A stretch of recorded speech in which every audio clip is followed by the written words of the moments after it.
Part 1. Listen to the full conversation. Hey, have you read The Psychology of Money yet? Yeah, I just finished it. It was really interesting. What's the main lesson you took from it? Well, one big lesson is that it's not about how much you make, but how you manage what you have. Yeah, I heard that too. Can you explain more? Sure, it means that even if you earn a lot, if you spend it all and don't save or invest wisely, you won't be financially secure. That makes sense. What else did you learn? The book talks about the power of compounding. Small, consistent investments can grow over time. So, starting early is important, right? Exactly. Starting early can make a huge difference in the long run. I also read something about the importance of avoiding big losses. Can you explain that? Of course, it's about protecting what you have. If you lose a big chunk of your savings, it's hard to recover. So, risk management is crucial? Yes, it's about balancing risk and reward.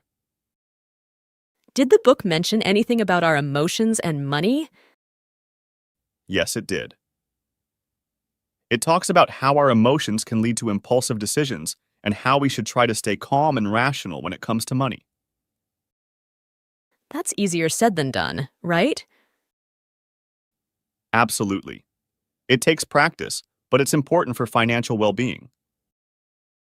What about budgeting and tracking expenses? The book stresses the importance of knowing where your money goes. Budgeting helps you control your spending. Sounds like a good idea. Did the book have any practical tips? Yeah, it suggested automating savings and investments, so you don't even have to think about it. That's convenient. Did it mention anything about investing? Yes, it emphasized the value of long-term investing and diversifying your investments to spread risk. So, don't put all your eggs in one basket. Right, that's the idea. Spread your investments across different assets. Did you find any stories or examples in the book? Yeah, there are plenty of real-life stories that illustrate the principles discussed. That makes it more relatable, I suppose. Definitely. It's easier to understand with practical examples. Did the book offer any advice on dealing with debt? It mentioned that not all debt is bad, like a mortgage for a home. But high-interest debt, like credit card debt, should be avoided. Got it. So, prioritize paying off high interest debt. Yes, that's a good strategy for financial stability. Did it talk about setting financial goals? Yes, it encourages setting clear financial goals to stay motivated and focused. Sounds like a great read. I'll have to check it out. You definitely should. It's a book that can change your perspective on money. Thanks for sharing these insights. I appreciate it. You're welcome. It's always good to talk about money and financial wisdom. Practice session. Let's practice together. I'll go first. Hey, have you read The Psychology of Money yet?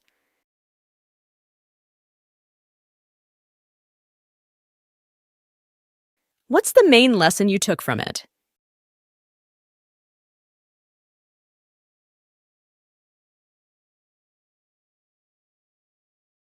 Yeah, I heard that too.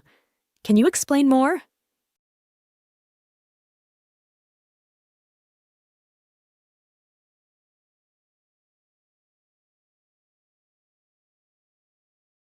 That makes sense.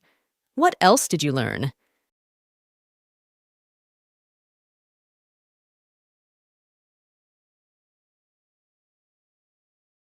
So, starting early is important, right?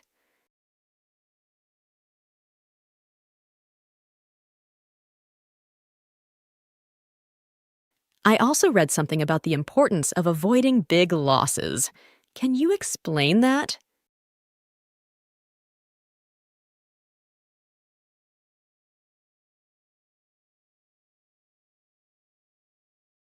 So, risk management is crucial?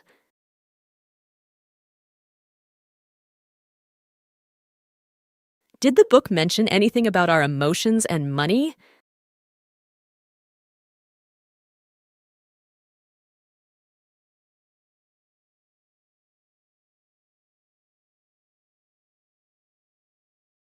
That's easier said than done, right?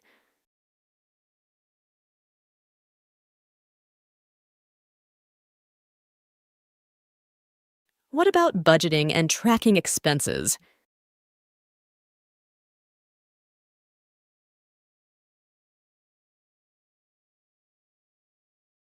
Sounds like a good idea. Did the book have any practical tips?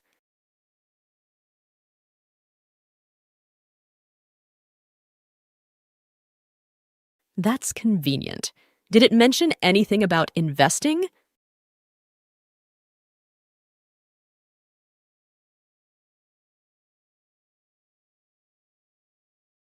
So, don't put all your eggs in one basket.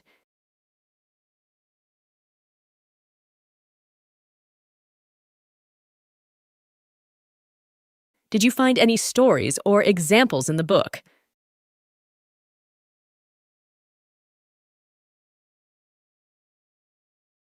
That makes it more relatable, I suppose.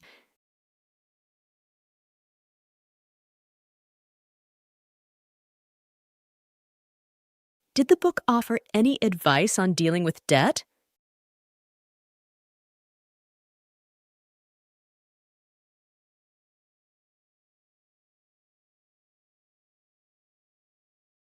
Got it. So, prioritize paying off high interest debt.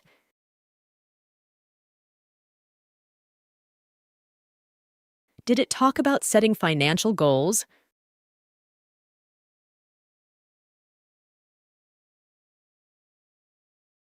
Sounds like a great read. I'll have to check it out.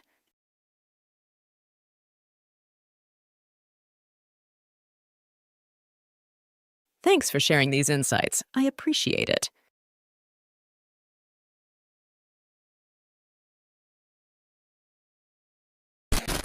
Now, let's switch the role. You go first.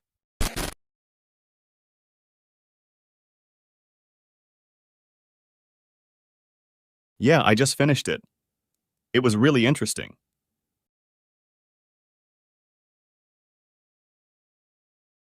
Well, one big lesson is that it's not about how much you make, but how you manage what you have.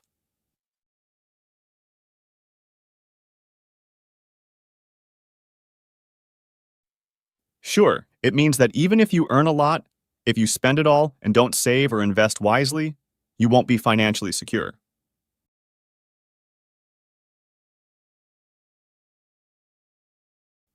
The book talks about the power of compounding. Small, consistent investments can grow over time.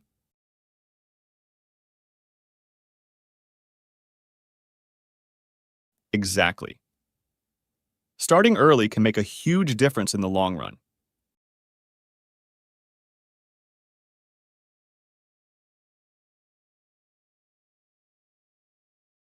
Of course, it's about protecting what you have. If you lose a big chunk of your savings, it's hard to recover.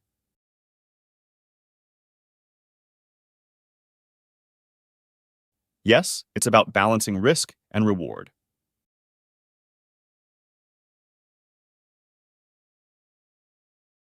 Yes, it did. It talks about how our emotions can lead to impulsive decisions and how we should try to stay calm and rational when it comes to money.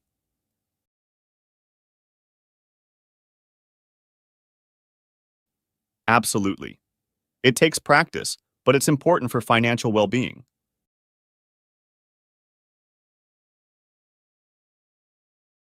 The book stresses the importance of knowing where your money goes.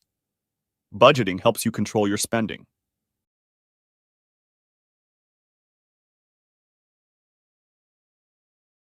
Yeah, it suggested automating savings and investments, so you don't even have to think about it.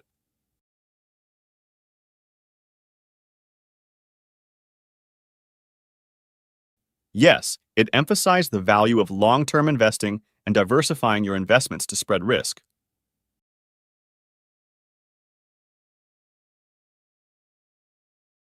Right, that's the idea. Spread your investments across different assets.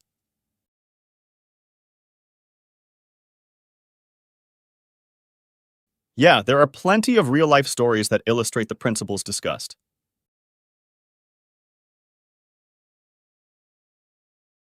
Definitely. It's easier to understand with practical examples.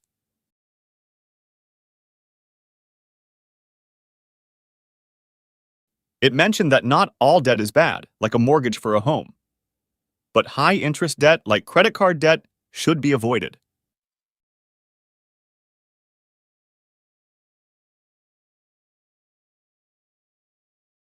Yes, that's a good strategy for financial stability.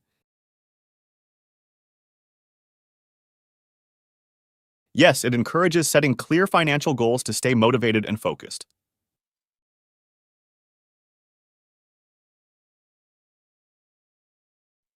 You definitely should. It's a book that can change your perspective on money.